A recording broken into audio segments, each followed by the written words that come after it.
మరి లోకల్లో ఎన్ని రంగులున్నాయి? అవి ఎలా ఉంటాయి?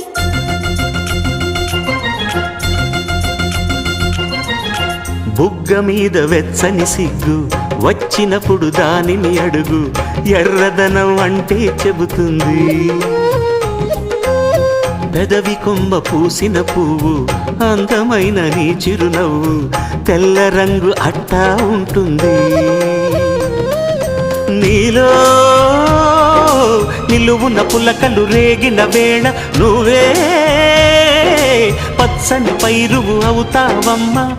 దిగులు రంగే నలుపు అనుకో, ప్రేమ పొంగే పసుపు అనుకో. భావాలను గమనిస్తుంటే ప్రతి రంగును చూస్తున్నట్టే, చూపులు ఎవరివైనా చూపించే లోకం ఒకటి.